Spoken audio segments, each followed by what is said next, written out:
Em edições anteriores do Diálogo com Especialistas, nós falamos a respeito da importância de registrar as informações para a tomada de decisão dentro das finanças de sua empresa. E nesse sentido, um spoiler, uma prévia que nós colocamos ali para que vocês viessem assistir esse vídeo foi a respeito de um princípio, que é o princípio da entidade, que é muito importante e muitas vezes ferido dentro das empresas, o que pode trazer prejuízo para a sua organização. Se você quer saber o que diz o princípio da entidade e quais os cuidados você precisa ter em relação a ele, hoje nós temos mais uma vez a presença do nosso querido professor Leandro, da Universidade Federal de Viçosa, que no âmbito dessa temática de riqueza da empresa, das finanças empresariais, vai falar um pouco para nós a respeito do princípio da entidade.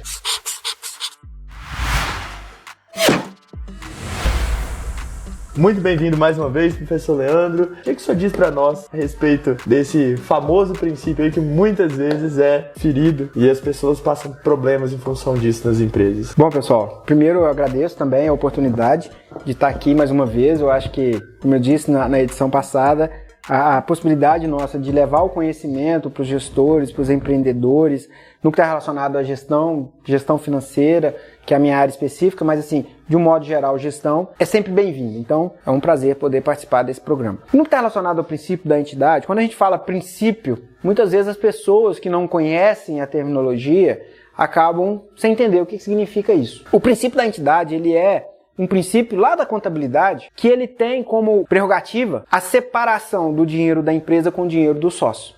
Então a lógica é essa. O princípio da entidade é a empresa é uma entidade, então ela tem que ser vista como uma pessoa jurídica. E a pessoa do sócio ou dos sócios são pessoas físicas que têm uma relação direta uma com a outra, mas que são pessoas distintas. Então é a importância dessa separação. E quando a gente fala disso, eu acho que no contexto financeiro isso é cada vez mais, é o ponto mais importante, que é o empresário ele ter a consciência de que a empresa é uma pessoa jurídica e de que o dinheiro da empresa, o dinheiro que gira na empresa, ele precisa ser visto como sendo da empresa, por mais que a empresa seja dele. Então é um ponto muitas vezes difícil e gera uma incoerência na cabeça das pessoas, porque se o dinheiro é da empresa e a empresa é minha, o dinheiro é meu. Tá certo. O raciocínio é esse, Mas é importante que o empresário, ele, ao usar o dinheiro da empresa em benefício próprio, que ele pelo menos registre esse gasto como sendo uma saída para ele. Então lá na empresa vai ter lá retiradas dos sócios. E aí todas R$50 que eu tirei para ir na padaria, para ir num restaurante, tirei do caixa da empresa, eu vou registrar retirada dos sócios. Por que isso é importante? Eu já vi situações que o empresário fala para mim o seguinte: professor, mas a empresa não dá dinheiro. Eu não estou vendo dinheiro da minha empresa. Só que todo o gasto que ele tem na casa dele sai da empresa. O pagamento do cartão de crédito dele sai da empresa. A troca de carro que ele fez sai da empresa. Sim. E a empresa não dá dinheiro. Exato. Obviamente que ela não dá dinheiro, porque o dinheiro ele tá consumindo esse dinheiro. Então, se ele registra esses gastos, e aí a gente até resgata o episódio anterior, se ele registra todos os gastos que ele teve com relação à empresa como retiradas, ao final dos meses, ele vai perceber o quanto que a empresa dele está dando de dinheiro e que ele está tirando. E às vezes a gente vê situações que a empresa está ficando descapitalizada, ela está perdendo, a empresa está como se o financeiro da empresa estivesse diminuindo, porque ele está saindo para o dono. Não é que a empresa não está dando lucro, ela dá lucro. Só que o lucro que ela está proporcionando é menor que o gasto da família. Então, assim, um primeiro ponto que eu acho importante ser relatado é isso. Excelente colocação. E aí, professor, o senhor tocou num ponto interessante que realmente faz parte do raciocínio do empresário. A empresa é minha, o dinheiro é meu. Só que nesse ponto, e a contabilidade ela tem um papel fundamental nesse sentido, é uma situação que a Contagiar, enquanto uma contabilidade, pode esclarecer para você também, é que é o seguinte: no momento em que você decide abrir a sua empresa, você subscreve um capital. Aquele capital social ali definido no contrato social, emitido no ato da abertura do seu CNPJ, dentro dos procedimentos para abertura do seu CNPJ, Você subscreveu um capital e integralizou um capital. O que significa aquele capital que você integralizou, que está no seu contrato social ali?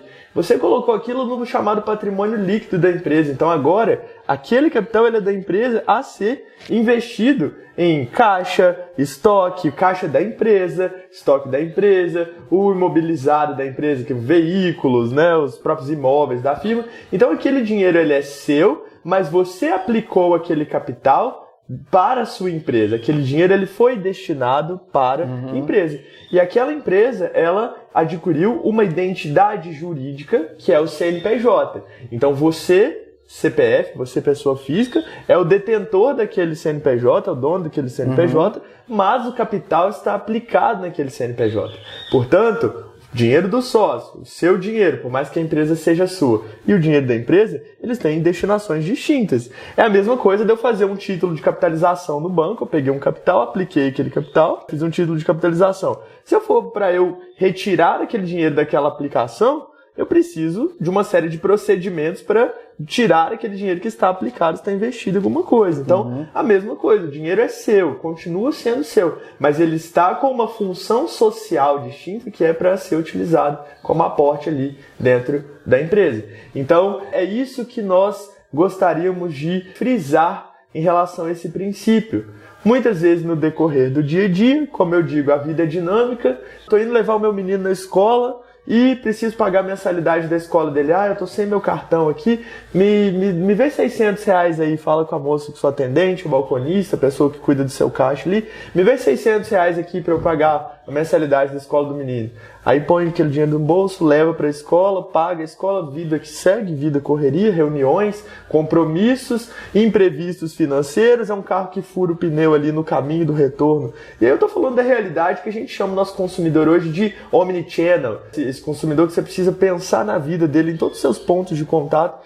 E aí, nesse tanto de informações cotidianas ali, aqueles R$600 se perderam. Quando vai dar falta disso? De 600 em 450. O menino da padaria tá vindo cobrar a notinha aqui. Aí já pega a sua conta da padaria de casa, que é a padaria que leva o pão da empresa. É a mesma padaria que você compra na sua casa, então paga as duas contas juntas. Quando você vê no fim do mês, você tem lá R$1.000, R$2.000, R$3.000 de diferença ali na saída de caixa, que você falou, ué, mas o que aconteceu? E você, enquanto sócio, você precisa lembrar, se você for sócio administrador, que você tem o seu prolabore, inclusive, que é o salário do sócio, que é até um tema que vai ser debatido mais à frente nas nossas discussões, mas você precisa respeitar também os valores destinados para a sua retirada. Isso é muito comum quando a empresa só tem, né, um dono, e aí essa mistura desses capitais é mais comum, mas isso precisa ser respeitado para evitar esse tipo de problema relacionados a informação, registro e até mesmo você descapitalizar a sua empresa para as obrigações, para os compromissos de curto prazo. Então, se você tem uma provisão o professor Leandro pode estar me devendo R$1 milhão, vai me pagar esse R$1 milhão em dezembro, mas a minha conta de luz vence amanhã, eu estou sem R$1 no bolso. Esse direito de receber R$1 milhão do professor Leandro, não vai pagar minha conta de 115 amanhã. Então a gente sempre precisa pensar nisso, né, de não descapitalizar a empresa para ela lidar com as incertezas e desafios cotidianos. Você tocou um ponto, Breno, que é importante, que é o prolabore, que é o salário do empresário. Qual que é a lógica? Qual que é o melhor caminho? Já que existe muitas vezes essa confusão. É o empresário ter o salário dele. Ele definir, o meu salário vai ser um salário X. E aí, é importante que ao definir o salário, que a empresa tenha condições de honrar com aquele compromisso. Define um salário maior do que o que a empresa consegue pagar para ele. Então ele gera um problema para ele, que é a empresa vai começar a diminuir o capital dela porque ele está tirando mais do que ela gera. E a partir do momento que ele gera, que ele cria esse salário e define o salário, é importante ele retirar aquele valor. Chegou o dia 5, paguei o funcionário, vou me pagar também enquanto empreendedor, enquanto dono do negócio. E vou usar esse dinheiro enquanto sendo o meu recurso. Sim. Fazendo isso, a empresa enquanto empresa, ela vai ter uma saúde financeira melhor. Porque às vezes aquele dinheiro que está no caixa hoje, aí eu vou usar seu exemplo da conta de luz, ele está no caixa, sobrar, eu olho para o caixa e vejo um monte de dinheiro. É comum, em comércio então... Exatamente. Às vezes, porque tem um giro de dinheiro muito grande. A pessoa olha lá no caixa e vê aquele monte de dinheiro. Fala, nossa, a minha empresa está dando lucro. E aí ele tira o dinheiro.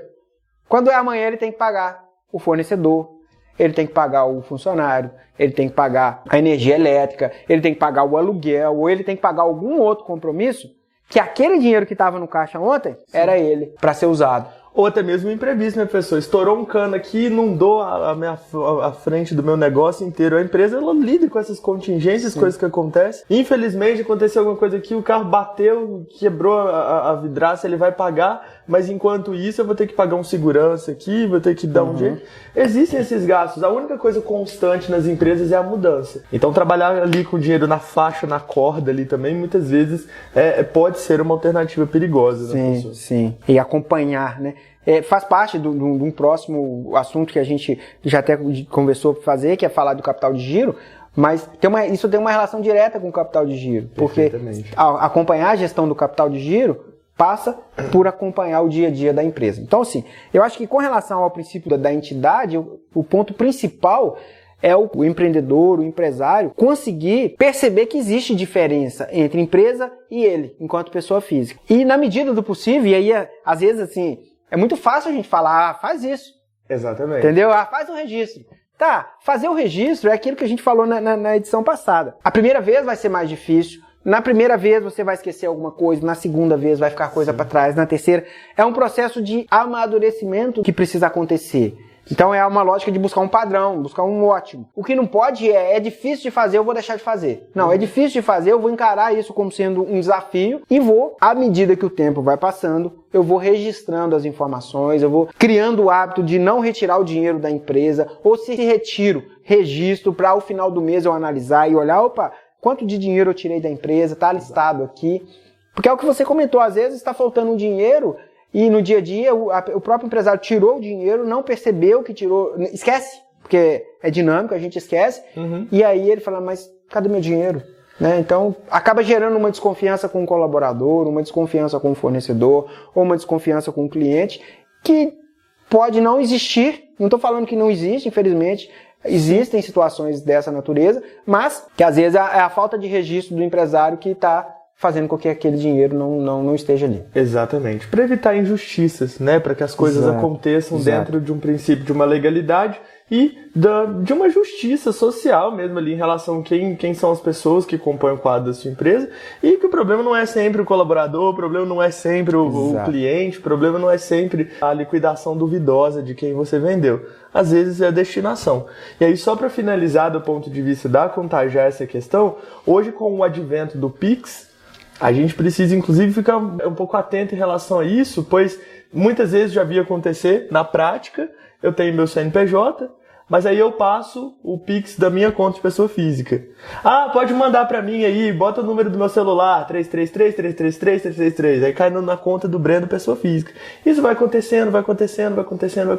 Declaração do imposto de renda de pessoa física. Tanto de venda da empresa, tanto de registro que caiu na minha conta. Por quê? Ah, a empresa é minha mesmo, pode mandar pro meu Pix aí, depois eu passo pra empresa. E aquele dinheiro foi entrando.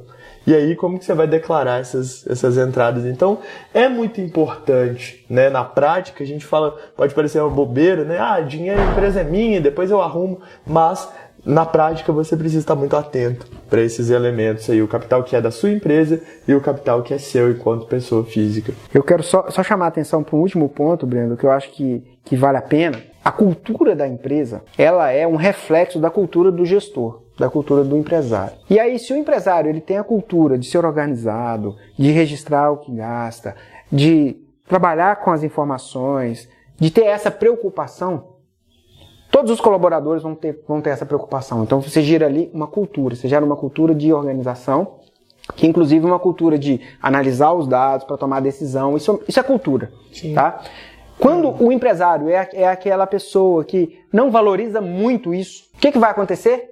A cultura da empresa vai ser de não valorizar. Então, é importante o empresário ter isso na cabeça dele, que a cultura da empresa é um reflexo da cultura dele, enquanto empresário.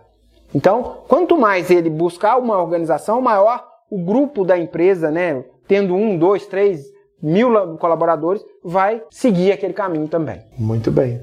Se você gostou desse conteúdo, se foi útil para você, ou se o seu patrão, se o seu sócio, se o seu colega ele costuma ter essa prática, compartilhe esse vídeo. Se você conhece alguma pessoa que precisa dessa informação, distribua esse conhecimento poderoso e gratuito, pensado exclusivamente para que você possa gerir melhor o seu patrimônio. Nós somos da Contajar e com o professor Leandro Rivelli estamos desenvolvendo esse trabalho de distribuição de conhecimentos que vão ser perspicazes para você ampliar as possibilidades dentro da sua vida empreendedora. Muito obrigado, professor, muito obrigado e fique com a gente, teremos ainda muito mais conteúdos a serem distribuídos.